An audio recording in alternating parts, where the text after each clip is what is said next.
Welcome to Marathon Swim Stories, where we explore the human side of the superhuman feats of endurance swimmers and those who support them.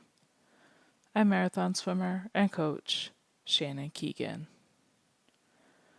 An endurance enthusiast, Mary Stella came to marathon swimming by way of endurance triathlon.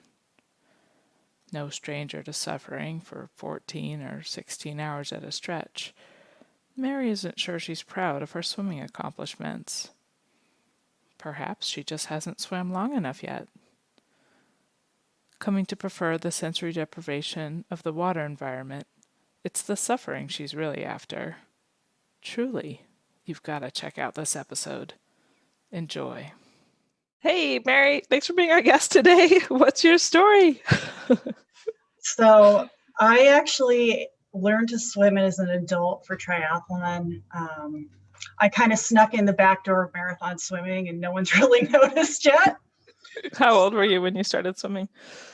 To be fair, I did learn to swim as like a child. I did go to the YMCA and take lessons, but I never swam age group or school or anything like that. Like I took a few lessons and then promptly didn't use them for 25 years. Right, yeah. And then I had come from a running background, and as I got older, I decided I needed to run less. So I started cycling, and I had done a duathlon, and I just felt like this was the best thing I've ever done, because out of the three sports, cycling is probably my best and my favorite.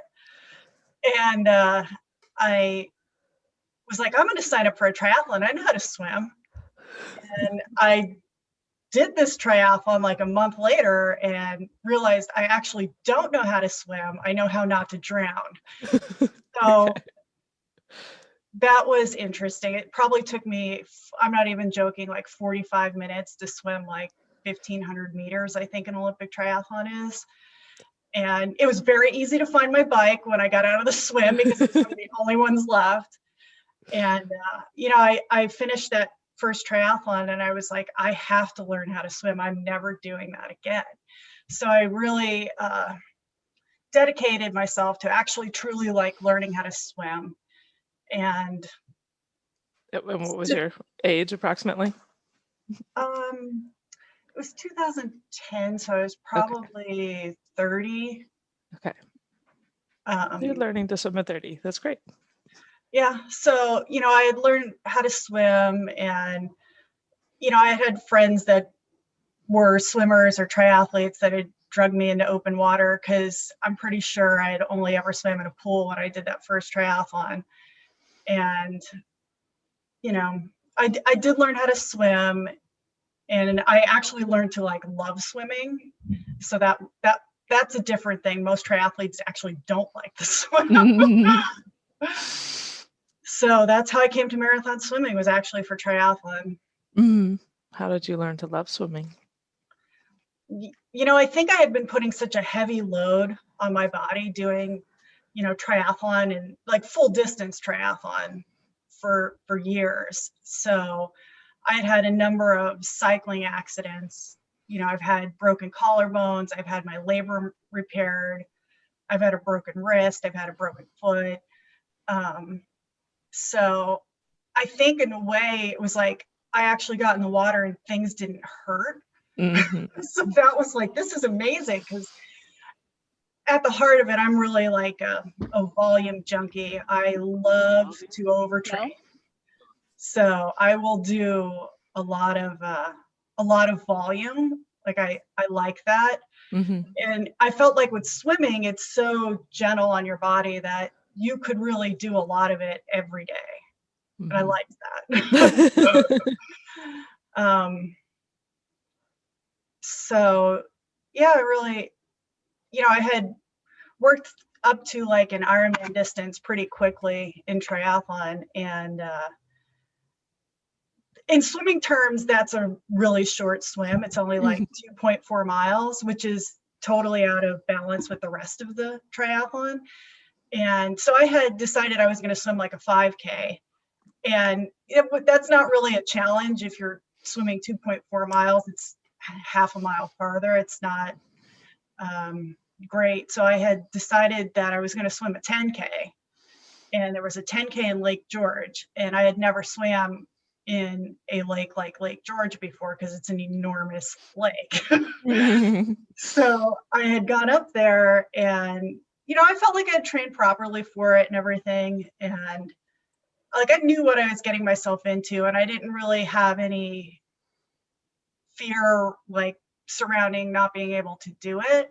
But actually, when I started swimming in Lake George, I had never swam in anything like that before because it's such an enormous lake.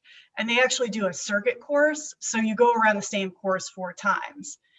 And as the day went on, the water got bigger and rougher every loop. So I knew about where I was at, every time I'd come around the floating dock. Like I knew what time it was. I knew how much time I had left to get it done. And when I got done with that and came out of the water, I didn't feel great. Like I was tired. I remember it being actually kind of cold, like the air being cold, and I had brought like jeans with me to put on after the swim. And I remember trying to put my jeans on and thinking, I can't even pull my pants up my leg. My arms hurt so bad. So that was addicting. I totally loved that. I was like, I'm definitely going to do this again. But yeah, I mean, I remember finishing that 10K, like my first one, and just being like wrecked. Like that was hard. I was tired, and I really enjoyed that. So, so then I decided, actually, most people know Phil White, and he puts on a series of swims. And he really does a great job in like, he has a setup where you could basically walk the steps up of distance up. You could go from a mile to a 5K to a 10K to a 10 mile to, I think, a 25K, which is about 15, 16 miles, and beyond if you really want to. So I had signed up for Phil's 10-mile Kingdom Swim. And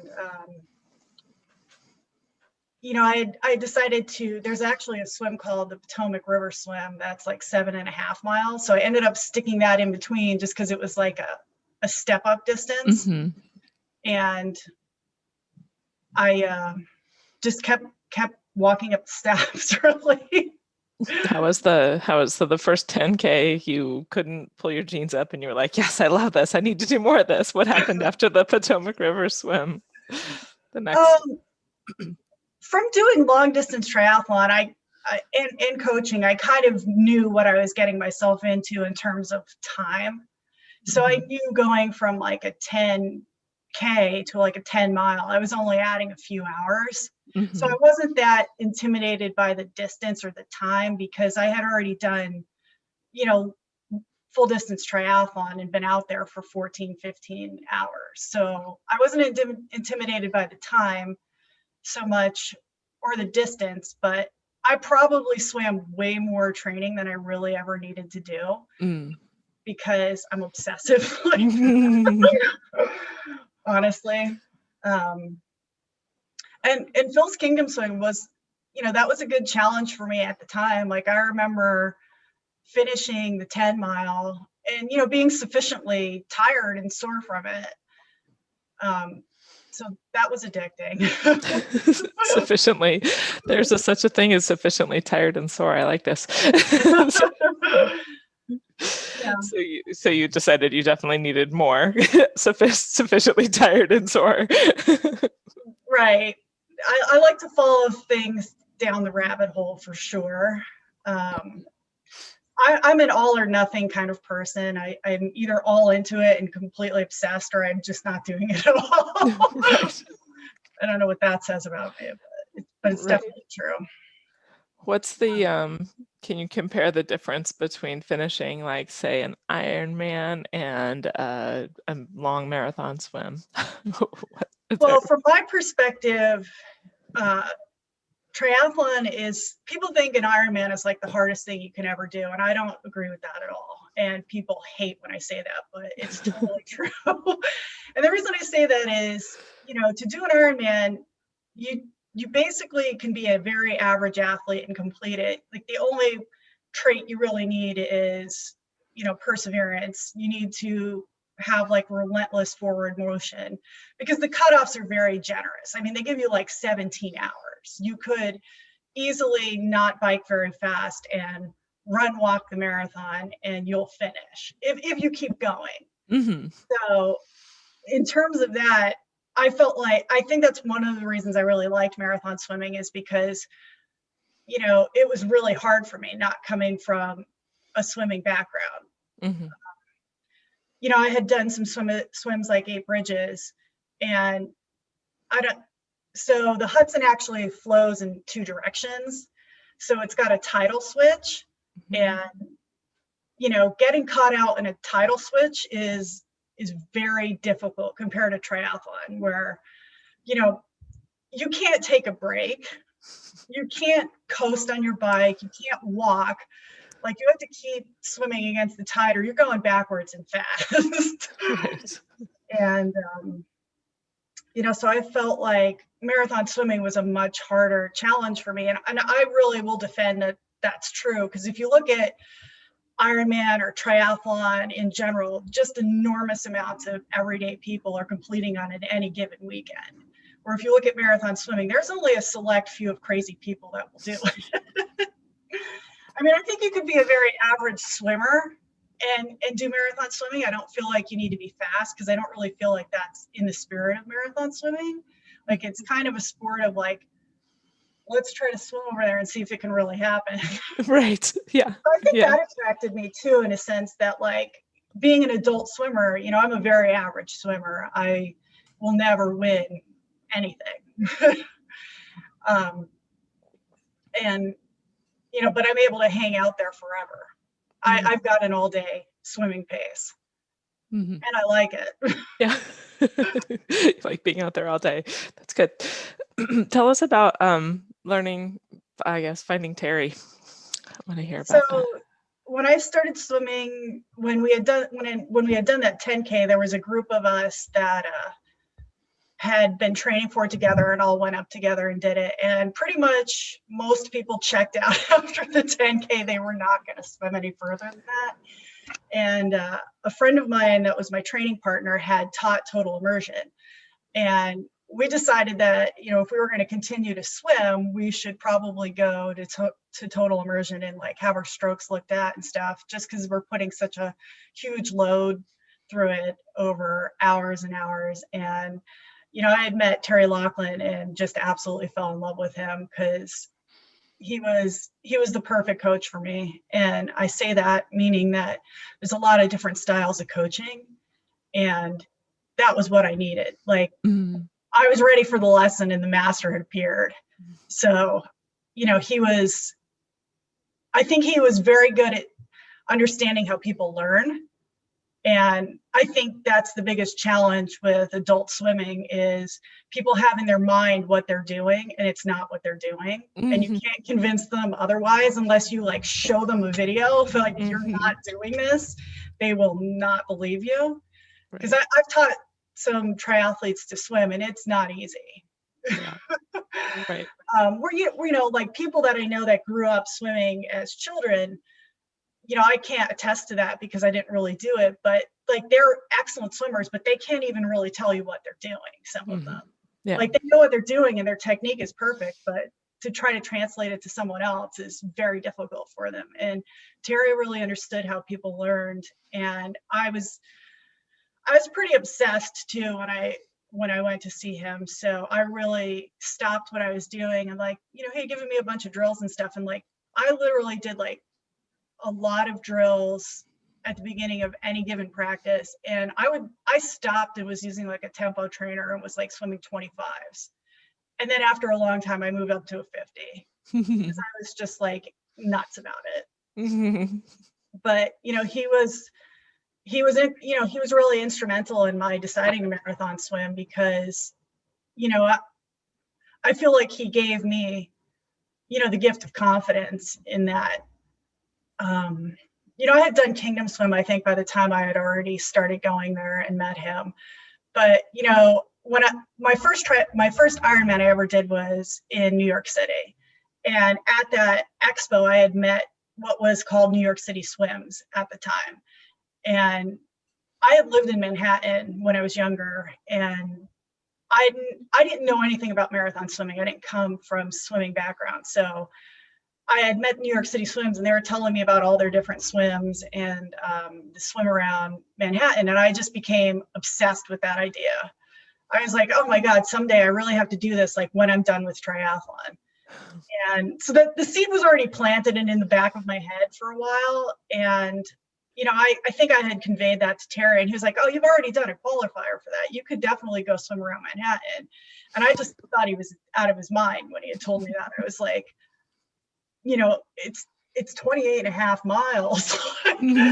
But the truth is it's really not time wise. I mean, yeah, it is 28 and a half miles, but you get such a tidal push from the water there that it is not in time a 28-mile swim.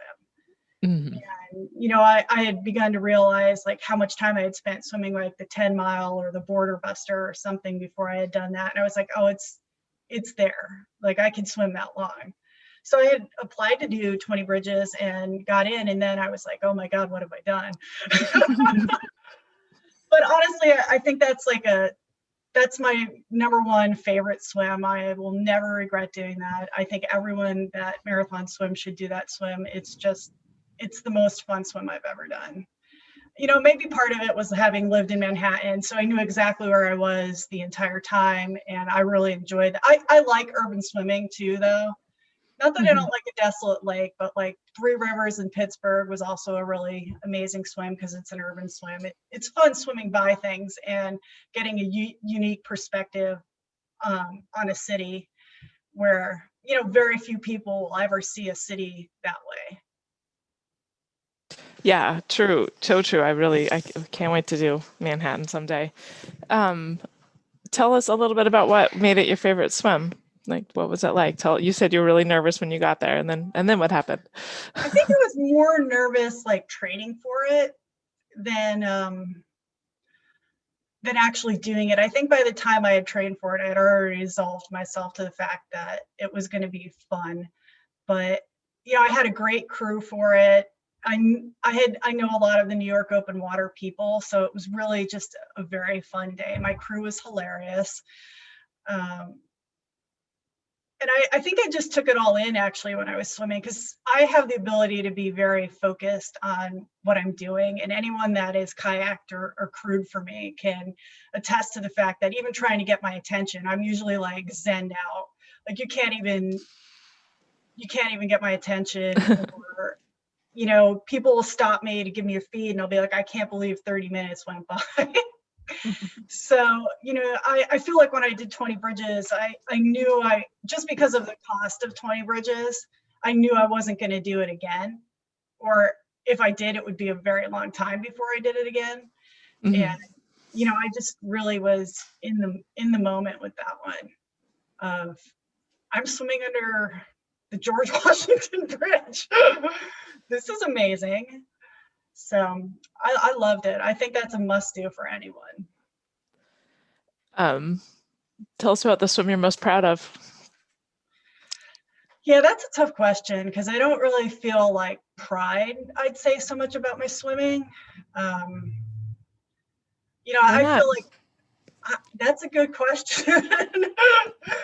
I probably need some psychological help about that. But yeah, I don't really I never finish a swim and really like celebrate. Like it's kind of not my thing. It's like I feel like it's got a different reverence or something to it for me than to be like, yay, I did that. Like that's just kind of diminishing to me. Like I understand why other people do it, but I mean, I think I take some pride basically in all the swims I've ever done, but I don't take pride in any particular swim. Like I did that. Interesting. Right. There's something there. I don't know quite what it is. There's a lot of swims I really enjoyed. And how about which one were you the most glad to get over with? Oh, so I see Janina's on this call and she can attest to this swim because we were out there together. But we had swum stage one of 8 bridges. And we got caught out in the tide.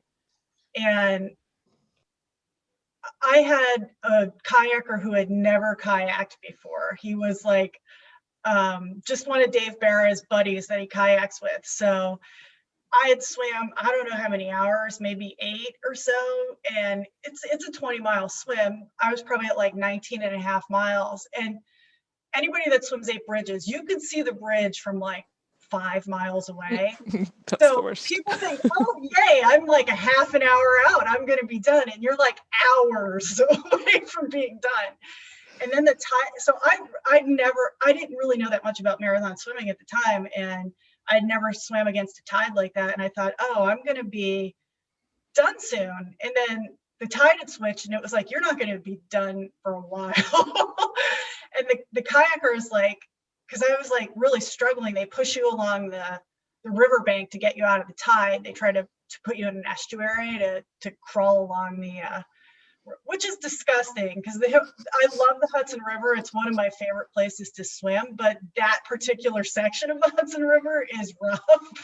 You know, you're crawling over dead fish and dirt and whatever. But I remember my kayaker had said to me, like, you know, you'd suffered all day for this. Like, we're getting under that bridge. And I just put my head down and said, okay. And I actually did get under the bridge, and it was very challenging to swim against the tide for that long. Mm-hmm. So knowing what I know now, I think part of it was not knowing how hard that was going to be that I continued to do. Now that I've done it, it's like I never really want to get stuck against the tide again. What did it feel like when you finally got there? It was a funny situation because I knew Dave wanted to pull me, so I refused to look at him. So I was like, if he tells me to get out, I'm not going to argue with him, but I'm not going to look at him and make it easy for him. I didn't really want to get out, so I refused to look at him. And because there was apparently I found out afterwards from friends that my kayaker, Dave, and someone else had all discussed that they were going to pull me, and none of them wanted to tell me. So my kayaker was like, I'm not telling her. So that's why I ended up continuing to swim, was like none of them wanted to be the one that had to tell me I had to get out. And so I remember, like, as soon as I got under the bridge, I like looked at Dave because I just wanted to stop swimming. And like, I swear he let me swim forever. And as soon as I stopped swimming, I was like right back under the bridge and floating past my kayaker. And I remember he said to me, like, oh, do you want to swim to the finish? Because you go to a park that's maybe, you know, a quarter mile away, half a mile away. And I was like, absolutely not. I'm not swimming against this for like another minute. So you just got to the bridge and called it good. Yeah, I was done. How many hours were you swimming against the current? It wasn't that long. It was probably, you know, it actually really wasn't that long because I was only about a half a mile out when I got caught. So it was probably like a half an hour, but it's a grueling half an hour because because you're right against the riverbank, so you can see how little progress you are making. Right. It's right. like, okay, it just took me 5 minutes to get past that tree. Right. So even, especially compared to like prior to that, you are ripping down the Hudson at like a rate faster than you would normally swim. Mm-hmm. So despite your preference for suffering, you've now checked that off. That's not a type of suffering that you actually want to do, is against the river swimming. Well, I feel like you get yourself into a situation once you get there. Like, you know, a lot of people don't like lake swimming. I actually really love it. But, you know, generally with the lake, you could, you know, you're not up against a time cutoff like that. Mm-hmm. You know, you can make it in against a tide, but it definitely throws a wrench in your plan for the day. Or even, you know, some ocean swimming. Like I remember when I did Catalina, I had I had Dan Simonelli and Guy Morgan as my kayakers, and they're incredible. I would recommend them to anyone. They're very professional. And I had told both of them before the swim, like, I don't ask, I don't cite. So, I'm not going to ask you how long I've been out here or how close we are. Don't tell me. Like, don't randomly tell me on a feed, like, oh, we're almost there, or, you've been swimming this long. Like, I don't want to know. Like, I'll know when we get there. Mm-hmm. So I had, but I had also told them as a follow-up, like, if I do ask you, like, don't lie to me. Like, there's a reason I'm asking you. Like, I need, like, something's going off the rails for me, and I need to address it. So, I had been out there forever. And at one point I had asked Dan, like, I'm really starting to hurt. Like, how much further are we? And, he had told me, because I had asked. And I remember, like, he had said to me, like, you're not close enough to be there, like, in an hour. He's like, but in an hour you'll be close enough to want to finish this. So very interesting response. Very vague, but I love Dan. He's so sweet. And he had finished his shift. Him and Guy were taking shifts. And I remember, like, my next feed or whatever, I think I had been with Guy. And, he had said to me, like, one of the nicest things a kayaker's ever said to me. And it was just, I'll never forget it. He was like, we already see you standing on the beach. And it was like that. I'd really bought into that at the time, because I was like, I am in so much pain. I can't wait for this to be over. And it was like, I have dragged these guys through the night. And, like, they've been out here kayaking for hours. Like, I have to finish this. So that, I felt like that was a great buy-in for me. That's like, really I feel good advice like, for a kayaker. I will never forget it. It was just like, we already see you finishing this. And, it was like, oh, I can't not finish this now. Right. So, what people say to you from a kayak or from a group, I mean, it really does matter, because you're so isolated, when you're swimming. It's like, you've got your head down, you can't see much, or at least I can't. And I don't hear well either. So it's like those few seconds, if you take short feeds, those few seconds that you actually have to talk to somebody, what they actually say to you matters. Yep. Yeah, that's true. Is there anything that you haven't finished? There's definitely things I haven't finished. I had pretty much walked up the steps for Phil's swims. I didn't finish In Search of Memphrey. And that was, I had that scheduled before Catalina, and we had a horrible day for that. We definitely should have reversed direction or picked another day. I think most of the people actually didn't finish it. Pretty much everyone had pulled from it.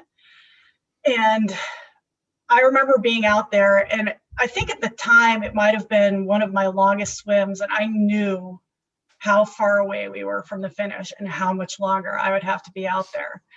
And at that time, like, mentally, I was like, I've got Catalina coming up in a month. My arms had hurt from how rough the water was. And I was just, I do not want to finish this. And I've never really made a decision like that before. And, at the time, I felt fine with it, because I had felt like what I got out of it was what I needed. In terms of, like, training wise, distance, and time in the water before Catalina. But, I'm sure I'm going to have to go back and finish that. And I had, last year I had signed up to do the swim around Atlantic City, and I didn't finish that either. And that was more of a time cutoff. I can't remember how many miles it is. I think it's like 22 or something like that. And I had swum 20 of it and got back to the windmills, and they wanted to pull me for time, and they ended up doing that. And that one kind of annoyed me, because I feel like, I probably would have been done in another hour or so. But that swim's organization is challenging. Like, it's just getting started. So I had gone there for vacations when I was younger, and I had I'd done an Ironman there and a bunch of other things. So it was still really rewarding to me to actually swim around Atlantic City and see it from a different perspective. So I actually really did enjoy that swim too. But it never feels good to like swim for, I don't know how long I swam, 10 or 11 hours and not actually finish something. Yeah. Yeah. What's been kind of your biggest lesson from something that you haven't finished? I don't really like to use the word failure because I feel like in ways those are your biggest successes. In time they will be, because it's like, to swim Atlantic City under those uh, parameters, like I knew what the time cutoff was going in, and I knew I was going to be up against it. Like, unless I had a really great day, like I knew it was going to be challenging for me to try to finish. I think you had to do it in 10 hours, and 22 miles in 10 hours. I don't swim that fast. So I knew that was going to be a challenge for me. And, it's like, I don't like to do speed work, but apparently it's something I'm going to have to do if that's something that I want to actually finish a swim under a time cutoff like that. And anytime you don't succeed in something, like I feel like you actually learn the most from that, because very few people will actually go back and like assess the situation when they've successfully completed something. Mm-hmm. But when they fail, it's like, okay, well, what went wrong? What do I need to do about it? And it could be very motivating to make the changes that need to be made.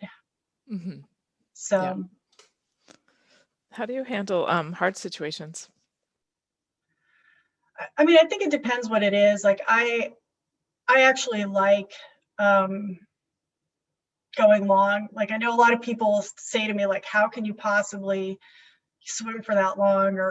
And it's like, I won't even drive my car that long. And it's, I mean, I feel like you have a greater goal in mind, but you also kind of have to swim the mile that you're in. And I learned that from Ironman triathlon, in that you might be feeling really crappy now, but 15 minutes down the road, if you get a drink and something to eat, sometimes you're fine. And so I always try to, if something's not going well, like one, I think you should try to address it as soon as possible and not ignore it. And then two, you should really swim the mile that you're in and not worry about like, oh, I don't feel good and I've got 10 miles to swim. Because I think that really could be derailing for people. And, I think if things are really rough, like say with water conditions or something like that, I try to keep in my mind, again, like, even a storm runs out of rain.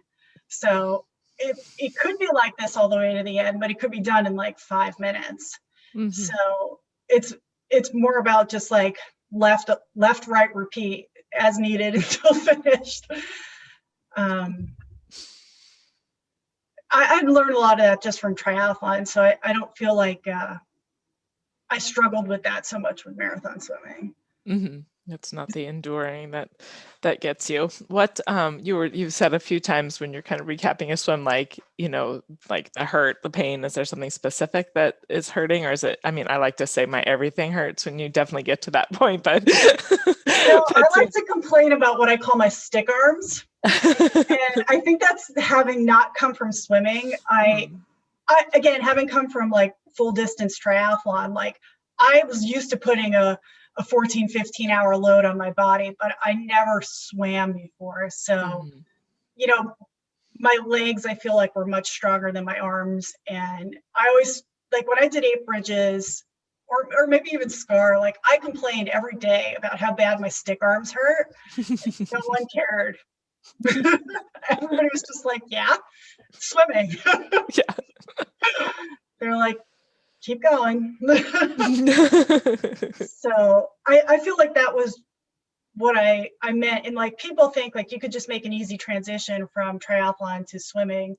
And you can, in a sense that like I wasn't intimidated by time or distance, but my arms killed me. My shoulders killed me. Like I don't know how other people deal with that. If people that swim more maybe or grew up swimming feel that way. But I remember talking to John Batchelder at 8 Bridges, because we had done it together. And I remember complaining about my stick arms again, and he was like, yeah, I'm fine. And I'm like, this guy's swimming butterfly this far. This is insane. Just shut up and swim, Mary. Right. Right. Do you do any cross training for arm strength or anything? You would think that I would, but I don't.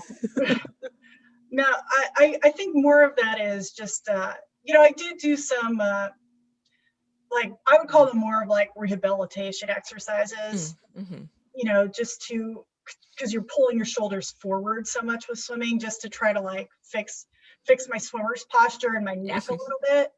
And I had known a lot of those because, like I had said, I had broken my collarbone twice. I had had a labral reconstruction. So I knew I already had shoulder issues going into swimming. And, that's one of the things that I find with swimming, like, even with all those injuries and not growing up swimming, like I was still able to swim long distance. So I really think anyone that really wants to could do it. Yep. I'm with you. I agree. What have you learned about yourself from marathon swimming?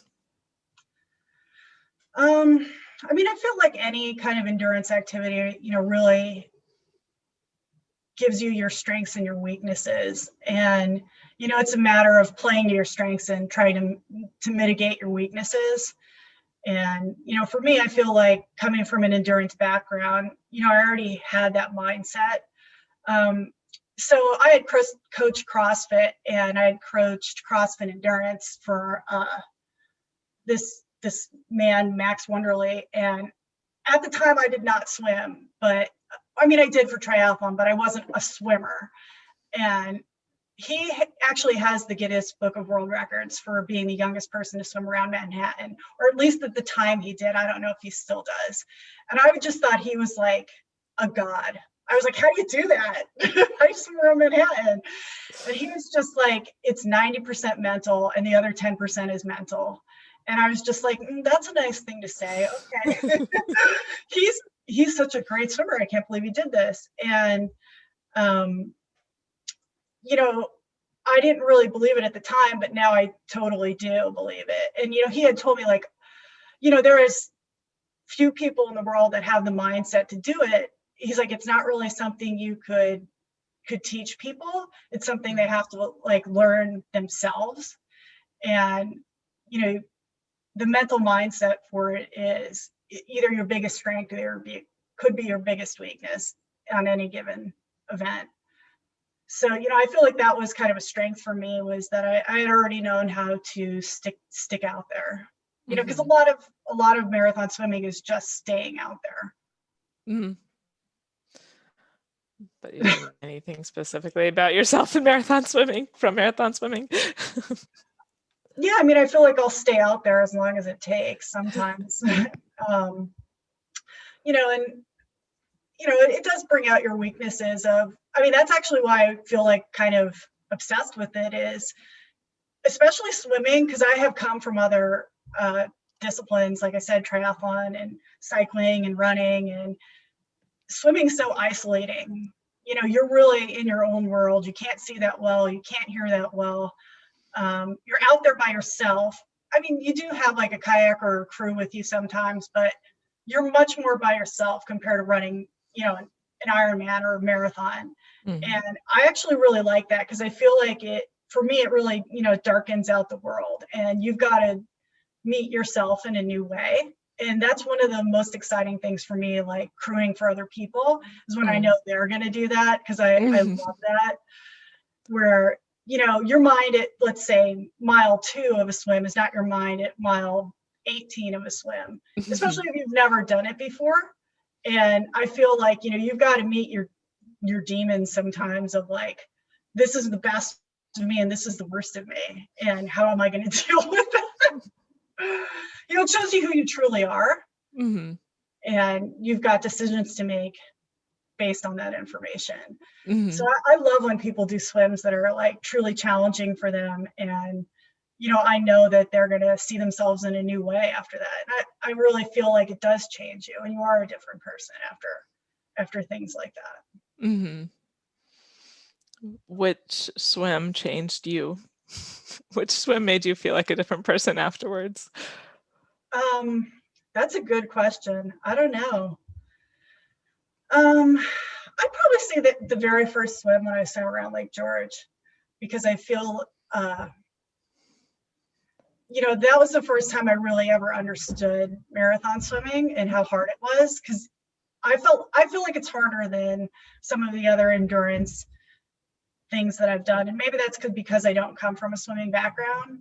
But I mean, I really feel like it is more of a challenge. Mm.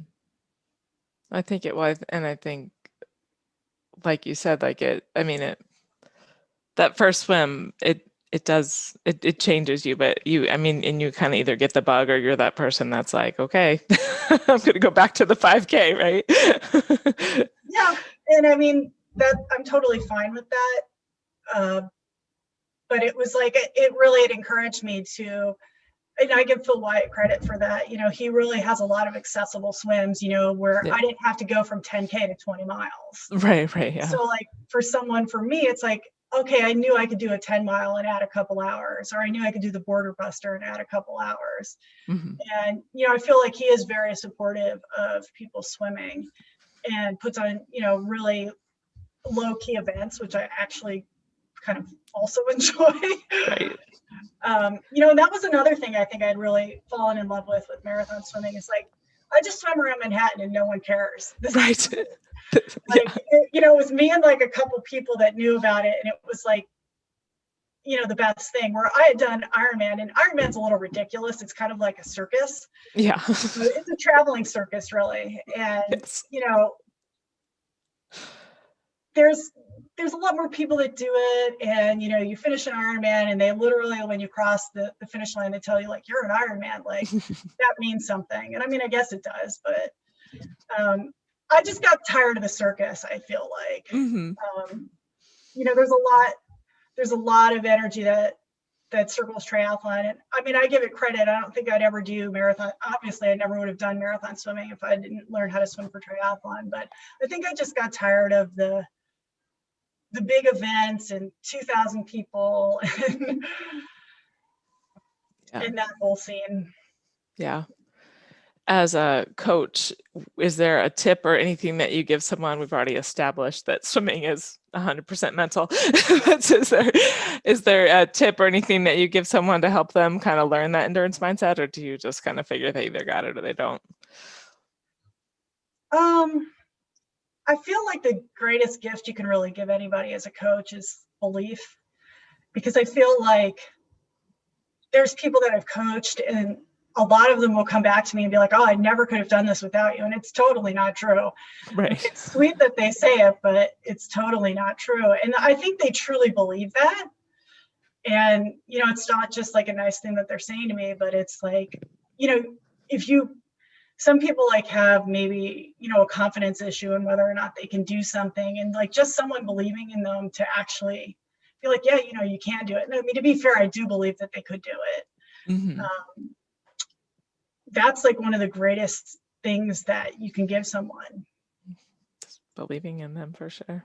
It's a good one. Because like they don't really believe in themselves at the time. I mean, they do, but they have some kind of doubt. And like you're saying, no, you can do this. No, you can do this. They're like, it's almost like a mantra in a way, or like some kind of intention you've set for them. You're holding the space for them to be able to realize that dream themselves of like, I can do this. And then when they actually do it, they're like, people have come back to me and said like, I never thought I would be able to do that, but you said I could do it. So I just kind of went along with the training plan and then I did it. So I think that's really important. Yeah. I mean, there's the energy between a coach and an athlete for sure. Like different people need a different kind of coaching. So I'm only saying it from, I guess, the kind of coach that I am. Like there's people that need a cheerleader kind of coach or a hand holder, and that's what they need, so that's what they have to find. Mm-hmm. And I think that's really important in a coaching relationship, is knowing what you need and want out of it, because you can get a training plan anywhere. That's not really what coaching is. Like right. You can get a training plan to swim anything or run a marathon off the internet if you really want to. but Yep. that's not coaching. That's just a training plan. Right. Yeah. I was just thinking back to the believing in you, and that's exactly what Guy gave you when you were doing Catalina. It's what he gave me. It's what Terry gave me. Yeah. So it's great. Yeah. Yeah. That's important. How's the pandemic been for you?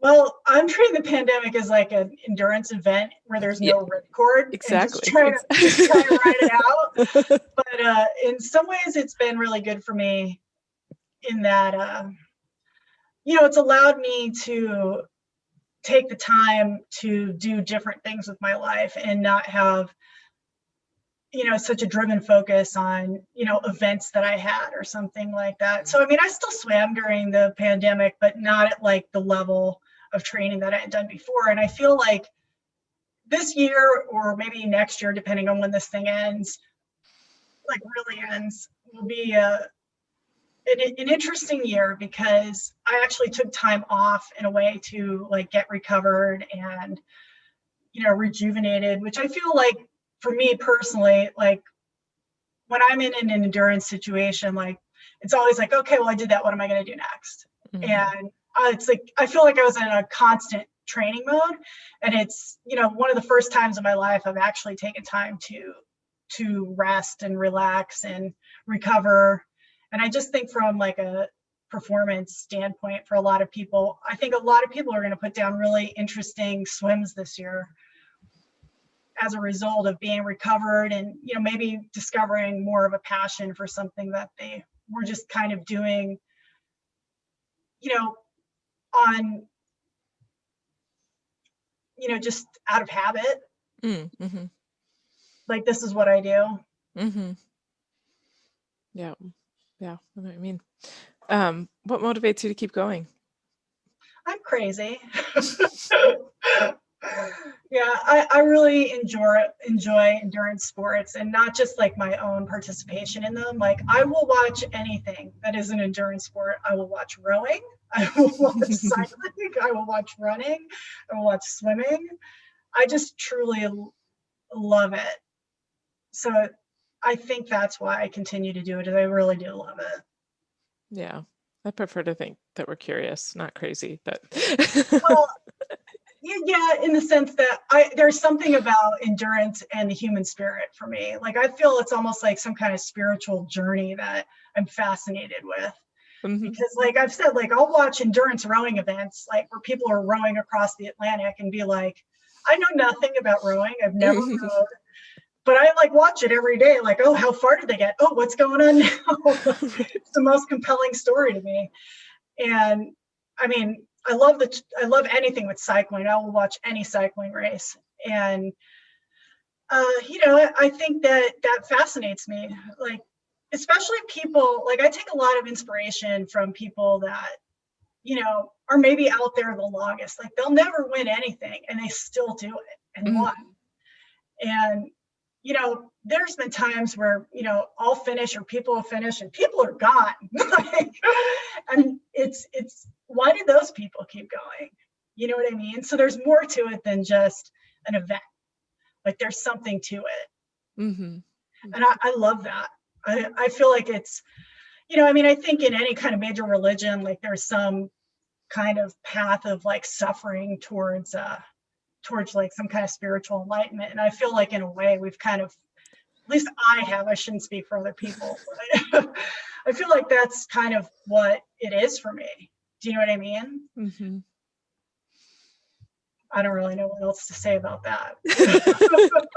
We're on our way to spiritual enlightenment. Let's go. I mean, I feel like that suffering is definitely a part of it. Like, it's, what I said before of like, who are you in that dark hour Mm-hmm. before the sun comes up, or that's what people say. You should never have your friends or family. No, you should never have your like family crew for you. You should only have people crew for you that are like your friends that could deal with you in that situation.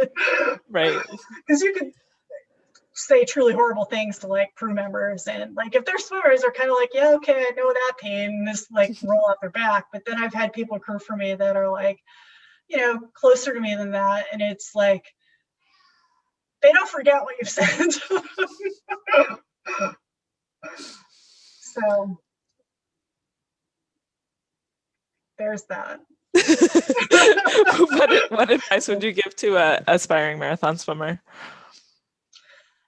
I feel like getting a coach is probably a good idea. I don't actually have one, and I've never really had one, but I think, if you're really serious about it, I feel like having someone guide you through the process is a good idea. And if it's something you can't afford, then you probably should connect with the marathon swimming community in some way, because I feel like there's a lot of people out there that will give you a lot of advice and help you along your way. But what comes with that is, if you don't know these people, is their advice worthy of, they're telling you what they did. That might not be what you actually need. So that's why I say like a coach is probably a better idea.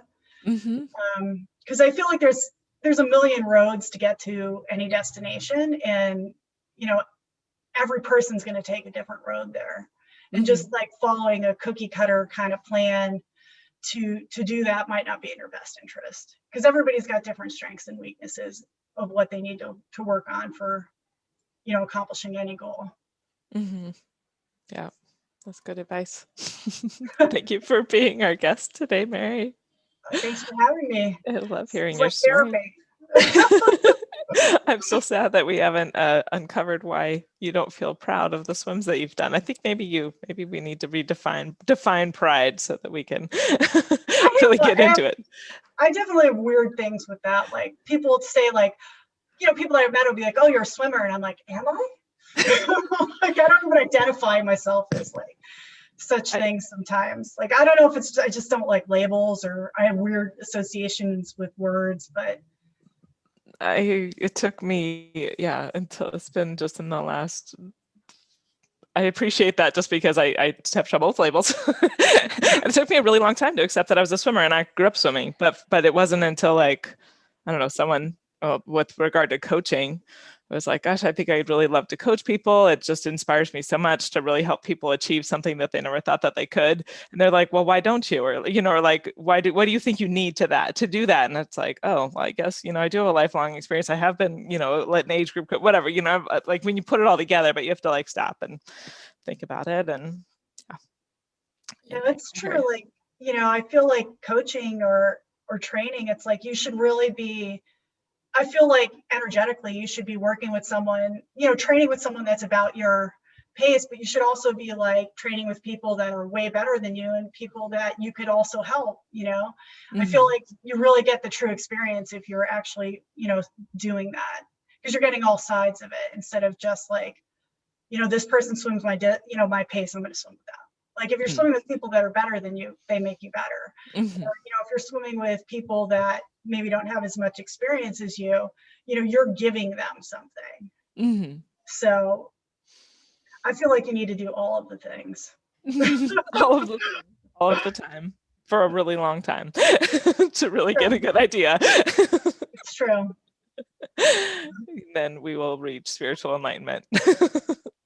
I mean, I think that's part of it too. Like, I think that's another part of marathon swimming that really is appealing to me is, I mean, I have a hard time with asking people to, crew for me or kayak for me or whatever. But I mean, I feel like doing that for other people, like being of service, and actually, what you're doing here with marathon swimming is being of service to the entire marathon and aspiring marathon swimming community by, people will find inspiration in this, or crewing for someone and helping them realize their dream. Like, that's really an act of service. And I think that is an important part of it that maybe doesn't get recognized as much in other sports, because marathon swimming's so dependent on it. Like, you do not, it is considered a solo swim, but you don't get there by yourself for sure. Like, I kind of hate that part about it. It's like you really have to be dependent upon other people, and it's like, oh my God, these people are going to sit on a boat for me all day. This is nuts.